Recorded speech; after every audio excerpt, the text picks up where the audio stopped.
Hi friends, welcome to Calendar TV. This is MLB News. In this video, I'm going to give you an update on some important events that have occurred in the MLB recently, as well as give you my thoughts and predictions for the rest of the season. Start by taking a look at the standings.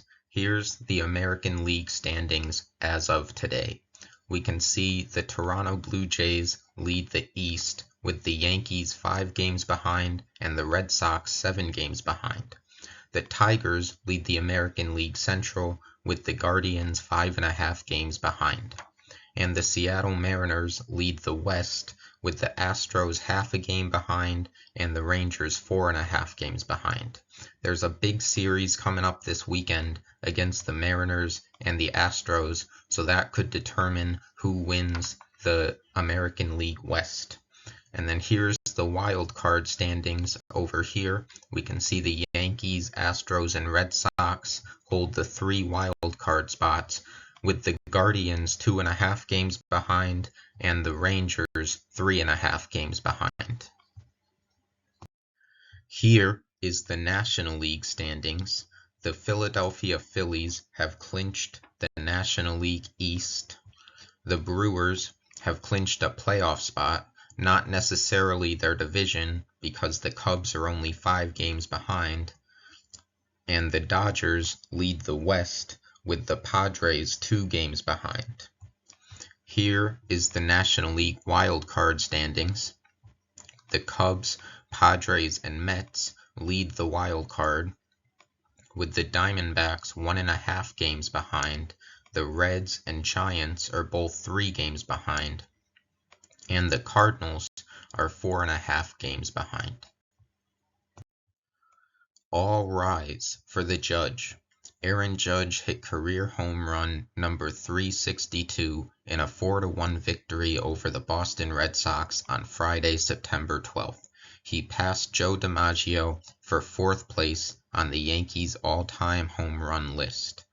Here we can see the Yankees' all-time home run leaders. Babe Ruth is in first, followed by Mickey Mantle, Lou Gehrig, then Aaron Judge. So he still has quite a ways to go before he can catch Lou Gehrig. Juan Soto is officially a member of the 30-30 club with 40 home runs and 32 stolen bases. His previous high for stolen bases was only 12, so him reaching 30 stolen bases is pretty surprising to me. He's just the 5th Met to join the 30-30 club. Shohei Ohtani, 50-50? Usually when you think of 50-50 or 40-40 or 30-30, you think of home runs and stolen bases. But in this case, Shohei Ohtani has hit 50 home runs and recorded 54 strikeouts as a pitcher.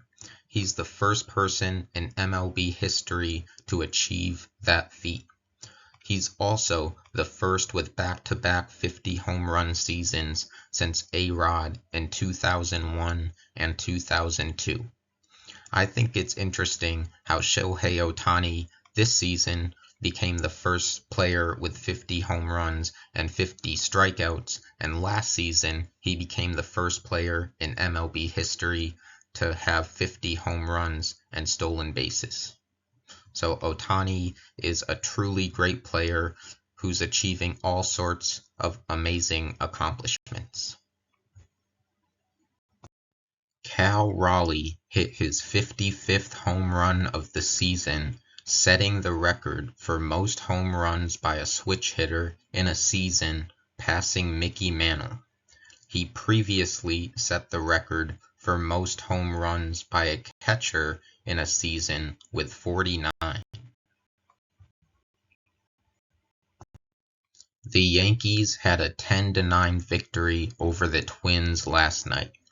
They nearly blew a 9-run lead after leading 10-1. Volpe was back in the lineup after not playing since September 9th. He went 2 for 4 with a walk and 1 RBI. So the question for the Yankees is who's going to be their everyday shortstop for the remainder of the season and going forward. Is it going to be Volpe or Caballero? Because Caballero has looked really good during his time that he's played, and Volpe's really been kind of up and down. There's times he looks great, and there's times he doesn't. As a Yankee fan, I really like Volpe.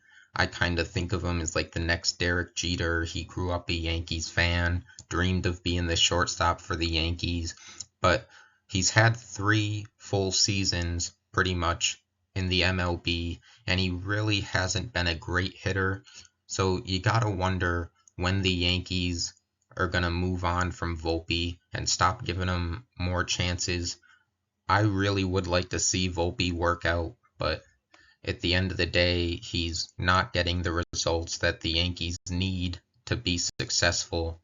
So I think the Yankees should at least consider other options at shortstop. Okay, now let's get into the injury section of this video. Tarik Skubal was injured in the 4th inning against the Marlins on Friday, September 12th. However, he is optimistic about the injury, and he is scheduled to start tomorrow, Thursday, September 18th, which is good. Yordan Alvarez of the Houston Astros has a pretty significant ankle sprain with no timetable for return. He will be out for a while. Bo Bichette of the Toronto Blue Jays injured his knee after a collision at home plate. He will be out for the regular season, but he could return for the playoffs. However, there is no definitive timetable for return. Okay, I just threw this one in here just for fun. This is about the Phillies Karen. She stole a ball from a dad and his kid at a Phillies game. Harrison Bader hit a home run and the ball landed in front of her, but the dad picked it up and gave it to his son. So she got mad and said it was her ball. And the dad just gave her the ball. He's like, here, fine, take it, go away. However, it did work out well for the kid in the end, since he did get to meet Harrison Bader and received a signed bat. Let's wrap up this video by talking about my predictions for the playoffs. I think the Blue Jays, Tigers, and Mariners are going to win the 3 divisions in the American League, and the Yankees, Red Sox, and Astros are going to win the 3 wild cards. I think the Phillies, Brewers, and Dodgers are going to win the 3 National League divisions. However, I do think the Padres have a shot at the National League West, but I think it's going to be the Dodgers that do win it. And I think it's going to be the Cubs, Padres, and Diamondbacks for the 3 National League wildcard teams. Now, this Diamondbacks pick may be kind of controversial. A lot of people would probably say the Mets, but the Mets haven't really looked too good recently. They're 2-8 their last 10. They lost 8 in a row. So I don't think the Mets are going to make the playoffs. I think the Diamondbacks are going to be the team that makes the playoffs. However, they do have a pretty tough schedule coming up. They play the Phillies, Dodgers, and Padres. So those are 3 really tough teams, but I do think it's going to be the Diamondbacks, not the Mets, that make the playoffs. So that's the end of this video. Thanks for watching. Make sure you like and subscribe for more MLB news. And be sure to stay tuned for my new NHL News Series as well. Feel free to comment if you think there are any events I missed or that you would like me to talk about in a future video.